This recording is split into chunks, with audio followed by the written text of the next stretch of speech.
Hello, my friends, and welcome to Quartet. I'm John Petersen from the Arlington Institute, and we're happy to have you with us here as we get together to talk about some of the most extraordinary and important kind of things related to the big change that's happening in the world today. We come here from the Arlington Institute here in Berkeley Springs, West Virginia, our little resort town just down the road from Washington and Baltimore in the Appalachian Mountains. And we do this every 2 weeks. We get together, four of us, to talk about these big issues. And I'm happy that all of our panelists are with us again today. Hello, Penny Kelly. How are you? Hi, I'm good. It's good to be here. Better than you know. Well, we're glad you're here. And Kingsley Dennis, how are you, Kingsley? Hello, John, and greetings to everyone. I'm well, thank you, and coming to you from my bunker somewhere in England. Yes, right. And Gregg Braden. Hello, Gregg. How are you? Well, it's good to be with everyone. I'm coming to you from the command deck of the mothership here and over the high deserts of northern New Mexico. Oh. So thank you all for getting together, and for those of you who are joined us to watch this episode, we appreciate it. We're going to talk a little bit about the big changes that are coming downstream, and particularly how do you prepare for them in kind of practical and broadly and personal kind of terms. So now we have time for questions. We're very happy to consider all of the questions that our viewers send along, and they can get into the Arlington Institute website, and they can come to the Quartet page and put whatever questions that you'd like, and we'll be happy to try to answer them. Cynthia Larson is our question this time. Cynthia says, with regard to Gregg's point that humanity's big focusing moment at this time is to decide whether we are claiming or relinquishing our divinity, in the context of disclosure, what advice would you offer people when it comes to considering disclosure news announcements? Gregg? You know, John, I read this 3 or 4 times, and the question could be read in 3 or 4 different ways. If I'm understanding, well, first of all, Cynthia, thank you for the question. If I'm understanding the question, I believe you're asking, what does disclosure mean within the context of our divinity? And, or maybe it's the other way around, what does our divinity mean within the context of the disclosure? I think for either one, if we know who we are, and once again, for viewers that weren't with us last week, divinity is actually defined simply as the ability to transcend perceived human limitations. That's all it is. Nothing about religion or spirituality or anything. The ability to become the best version of ourselves. If we have accepted that in our lives, then the revelation of our relationship to intelligence and technology beyond our world, I think we can embrace that in a healthy way. If we have not accepted our divinity, if we've given our power away to things outside of us, then the revelations of the technology and of the intelligence, there's a danger that we will put these ETs and aliens up on a pedestal, that we will worship the technology, that we will worship their perspectives on life and the cosmos, because we have none of our own. And this is what's happening when I say there's a battle for our humanness, a battle for our divinity. It's a multi-generational battle to whittle us down to feeling that we are powerless victims in a world and that we need something outside of us. Technology has been the savior to this point, and now the next step, it's going to be touted that this alien intelligence, alien technology will be touted as a savior. And if we don't know who we are, if we've not claimed our divinity, then we may fall prey to that kind of a narrative and the consequences of that. Can I add to that? Of course. Okay, just a couple of thoughts. My experience with people from other places in the cosmos is that they do have technology to boost their capacity. their human type capacities. They have made a commitment to going after their divinity. They're like us in many ways. They have not all had enlightenment. They have not all had contact with the Godhead like a Kundalini experience gives you, but they have committed to being good, to doing good things, to do no harm, those kinds of principles. And so they use their technology to boost their ability, all their abilities, but they're like us, they're trying to claim their divinity. And I think what's facing the human race on Earth is, do we want to just go for the divinity? We are designed to continue to evolve. And that's something that turns us into something else. The fact that we're all grown up and we have this flesh and blood thing, that changes at an organic level as the consciousness evolves and changes. There aren't very many people who get there. And the ones that do get there don't stay. But that's our next step. And we can either do that or do the technology route along with an ethical base, or we can combine the two. Penny, I agree 100%. And I mean, it's a big question and there were so many different ways to interpret it, but I think it comes down, it all comes back to us. Do we embrace our relationship with a greater intelligence from the love of what's possible and how we can elevate ourselves through that relationship? Or does it come from the fear of feeling inferior and powerless and helpless and the consequences of what happens if we don't? And those are very, very different paths. So what I'm hearing is that your relationship with other forms of life is they chose the former. They use the technology to help them to become the best versions of themselves. That's exactly right. They're hoping to get to that place of divinity, and they're using technology to boost that. Let's get to our topic of today. There are a couple of aspects of this that are some of which are obvious and some that I hope that we can talk about here that are perhaps a little less obvious.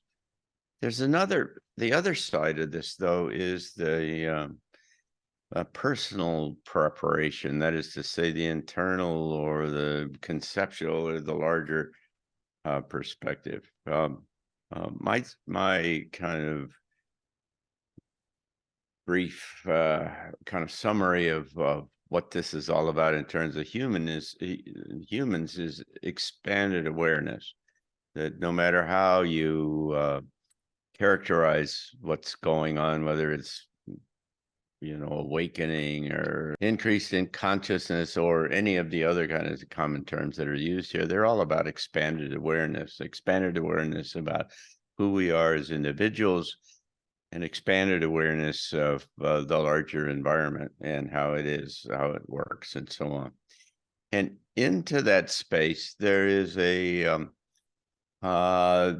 it is easy to carry and very familiar and easy to carry the concepts and the understandings that we have from our lifetime, from the past, into this new space and project it into the space as being the framework for how it works. And so there is, I guess, my kind of entry point here, or entering argument, if you will, is that it's really quite easy for us to look at the possibilities that we're confronted with in the coming handful of years, and paint them with the things that we're familiar with, and the systems and the mechanisms and the ideas and the intellectual, the objectives and the other kind of things that we as humans have. Yet we're into a space that there are indications now that suggest that there are far larger kind of issues at play here than just kind of extracting ourselves from the technocracy that is trying to use technology and to drive us all into a dystopian kind of world. There's other kind of aspects to this, and so that are less familiar and maybe central and important to this whole evolutionary jump for humans.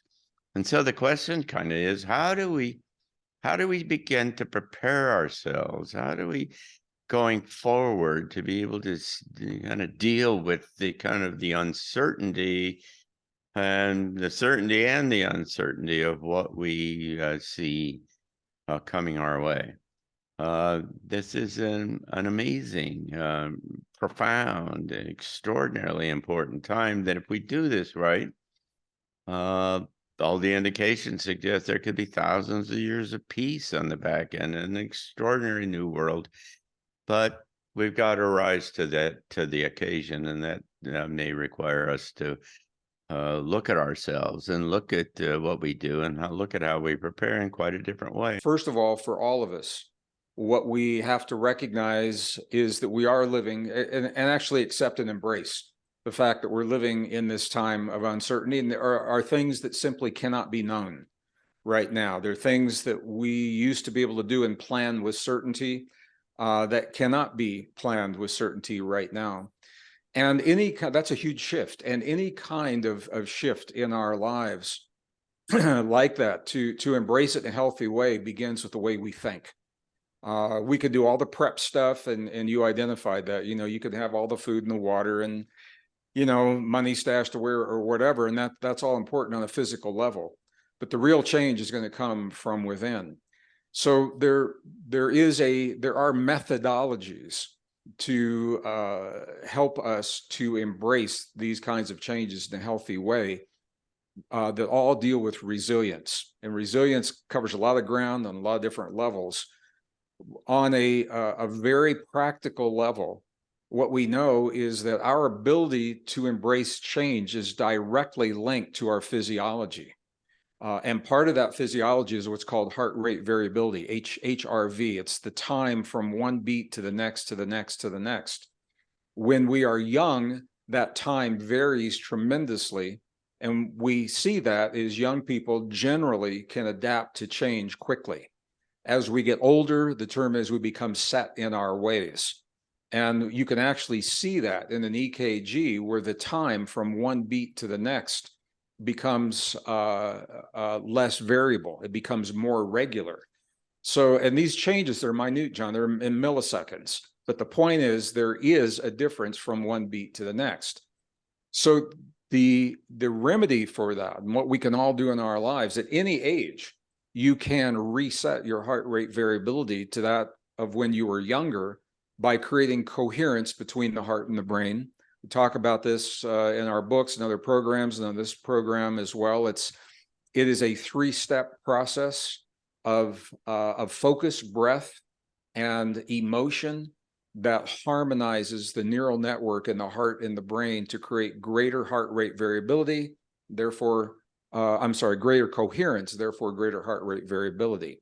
And we can talk more about that. So on a physiological level, we can all regain more heart rate variability, helping us to become more resilient to the world that is at our doorstep now. This is a difficult question because I think when it comes down to it, we can only answer it on a really personal level. And I think that's where we have to go now. And, I can only speak personally.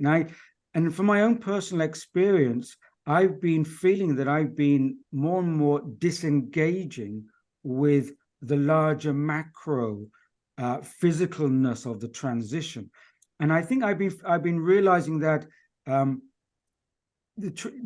macro part of the transition is actually been pulling us away from ourselves, away from the individual.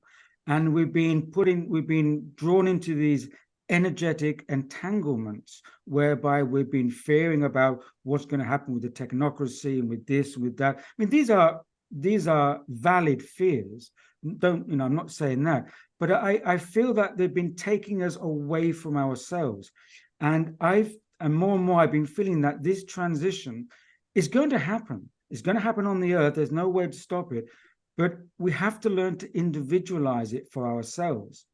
And it's almost as if, it may sound kind of raw, but by saying each person may get the type of transition experience they deserve. So it's how we're going to place ourselves there. Now, there's a valid argument for the physical preparation and the prepping, but that kind of falls into set patterns, about arranging, a little kind of garden and food supply, trying to get out of the dense urban environment. And when I'm thinking about that, I'm reminded of an Eastern tale, a short story.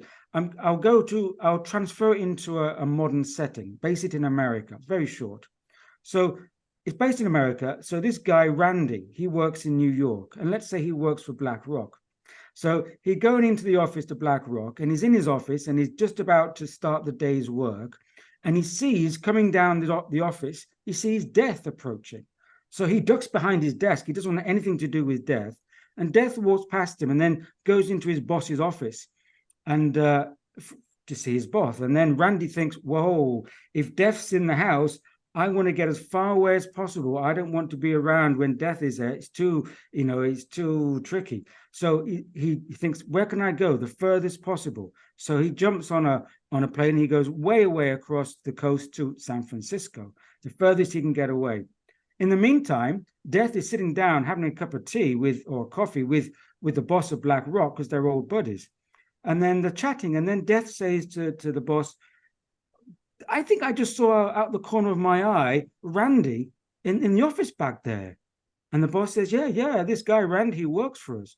And Death says, well, that's really strange, because in my schedule, I've got an appointment to pick him up in 3 days in San Francisco. So I think what that means is, like, you can't really run away from what's coming. And if you do run away, you're more likely to run into it. So if you can't run away, what's the alternative? The alternative is to find yourself. And I think that's where we need to be. We have to start listening within. We have to go within. One of the things that I think is really important to understand is that we humans, we start with this little seed, an ovum, and it's joined by a sperm. Look at that start. And then what we end up with 9 months later is a fully developed, well, not quite, but a little human, a little tiny human. And think back to how you were, how you felt, what you perceived, your physical capacities at birth, and maybe at 3, and then at 4, and maybe at 10 years of age, and then at 15. What happens there at puberty is that there's a huge influx of energy. That energy comes directly from source. That energy is blissful. Why do we think we become interested in sex at the age of 14 or at puberty? It's because of that huge influx of energy. What are we meant to do with that energy? We're meant to take that and expand ourselves, to begin to create from within. Now we have the capacity, we can do it mindlessly, and a lot of people do, but that's part of the development process. We are not done developing when we get to be 30 or 40 or 50. We are not done until we become eternal beings. That development process is something that moves ahead, ready or not, it's coming. And one of the issues that occurs is the fact that when a civilization, it gets to the point that we're at, which is fairly advanced, we know we can abstract a lot of things. That's part of that whole process of development. And the civilization either has to embrace the abstract, which forces you to deal with what's not physical. If you can't abstract that, you end up, the whole civilization goes down. And there have been 4 or 5 other civilizations that were here that didn't make it. We are right there, right at that point. We're looking at the change as too small. We're not seeing, I mean, there are a lot of changes that have to happen within. There's all kinds of changes. Oh my gosh, I made a whole list here. There's changes in the money. There's changes in the government coming. There's changes in our health that have incapacitated many people to making that change, because the change is based on the ability to feel. And that injection that people had ruined a lot of feeling, the ability to feel and to identify feeling. I think the society is changing, the technology is changing, but more than that, at the base of all of that is the energy is changing. When we allow the change of energy within, there'll be a concurrent change without, on the outside. And that change is coming. That's plasma physics energy, the ability to, I'm going to say, manipulate fields and lattice structures, and to be able to do all kinds of things with that. That changes everything about our world, how we eat and how we drive around or get around. Driving goes away. Flying, etc. All of those things change. That's big framework changes. Are we ready for that, or are people afraid? People are generally quite afraid. So going inside, we have to get back in touch with true feeling. The truth within is really where it's at. The ability to recognize truth, not just thinking, but feel, and then think about that feeling, and then feel again and think about that. That's what the capacity to reflect is about. We look at the World Economic Forum and the UN because they're close, they're tangible, they're identifiable. I think you look deeper, they're pawns in a much bigger picture. And everything that we're saying here, and Penny, what you just identified, it all comes down to we can only embrace those possibilities if we know who we are. And we have been conditioned for multiple generations away from the deep truth of who we are.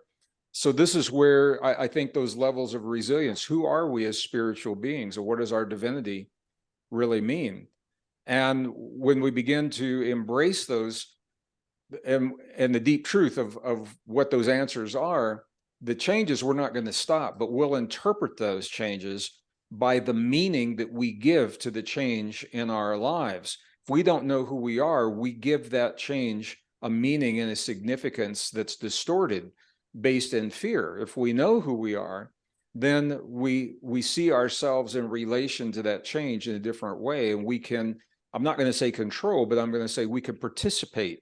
We can influence those changes in healthy ways that help us to achieve our goals of divinity. And I think on a deep level, Penny, you're right on. As a geologist, well, I can tell you this planet is being terraformed. We talked about that in an earlier conversation, and some people pushed back on it a little bit. But if we are to meet the goals that are set by the UN and the WEF for temperature and CO2 levels, we're not living on the same planet anymore. We've pushed it back to the middle of the Pleistocene. That's another conversation, but we don't benefit from that. So you have to say who does. And I think you've alluded to that in your conversations, in your talks. Yeah, I think you said it, Kingsley said it. We have been entertained away from ourselves, and we're lost out there. I mean, that's the whole point, is that we're being forced to go back inside. Go back inside. I mean, that's where the magic happens. We are so powerful. Why don't we spend time, instead of competing for all this external stuff, why don't we spend time learning to direct and use and develop that power? That power is waiting. It's waiting. So it's not too late. When you said that, Penny, I just had the thought that Neil Postman had that wonderful title of a book, Amusing Ourselves to Death. Oh, And you know, yes. there's a true account in history of I think it was during the Roman period where during an amphitheater, the participants went to watch a theater, and they didn't realize that, of course, there was like the invasion coming. So they was engrossed on watching this theater play. And then during the theater play, these invaders actually appeared at the top of the amphitheater behind the spectators, and they couldn't see them. The only people who could see them were the people in the amphitheater during the play. So they were pointing up there, look. And initially the spectators thought it was part of the play. They didn't realize they were being told to look there, you know, they were just looking down there, which reminds us of that film that came out last year, Don't Look Up, you know. So I think there's a time of, what I'm trying to say is a time of confusion. And one of the qualities we need is discernment, because there's so much, you know, there's so much falsity comes in. And, you know, just to give it a kind of biblical frame, you know, in the apocalypse, you know, when the Antichrist comes mimicking Christ. So just use that analogy, the forces coming in are going to mimic to try to get us on board. So on one side, we need awareness, which is right, and John's been stressing that, and that's true. Yeah. On the other side, we need to make sure that we don't start imbibing ourselves, being fed on toxic information, the falsity, because, you know, what I said about being in the right, and to answer John's question, when he said, like, you have to be aware of this stuff, and we do. But of course, if we do that work on ourselves, we're going to be at a certain state whereby even if we're not totally aware, we're less manipulable because we're not in that zone. We're in a different space. So we need discernment, awareness to a certain degree, but we do have to be in a certain, let's say, to use that word, frequency or vibration or zone, whereby we're not. It's like oil and water. Oil and water doesn't mix because they're a different constitution. We need to be humanity at a different constitution where we're not mixing with the darker elements that are going to be coming in these times. All right. Well, thank you all very much. Fascinating conversation. I mean, there's a whole lot more, obviously, that we can do here, and there's a lot more to be said and to be thought about, because this is a big, big deal. This is really the magnitude and significance of all of this is really kind of overpowering in terms of the way I look at it, because it keeps getting bigger every day almost. So thank you. And for those of you reviewers, thank you so much for being with us. We really appreciate it. We can't do this without you all. And we hope that you will go to transitiontalks.org and see some of the other kind of things that we do in terms of Transition Talks, which is one of our programs. Gregg Braden's going to be with us here in Berkeley Springs on the 26th of August at our Transition Talks, and that's a wonderful day, and we encourage you to come and be with us or join us by a live stream. There are also a variety of other kind of things, including Future Edition, the newsletter that we produce, and other programs, all pointed toward trying to make some sense out of this extraordinary transition and helping to prepare us all to be able to navigate the rapids that are ahead for sure. So thank you, and thank you all from the panel. We appreciate it. It's always fun to be with you and engage in this delightful kind of conversation. And for those of you who are our viewers, thank you, and come back and see us again in a couple of weeks. Thanks. Thank you all so much. Yeah, thank you. Yep. See you in 2 Cheers weeks. now. See you soon.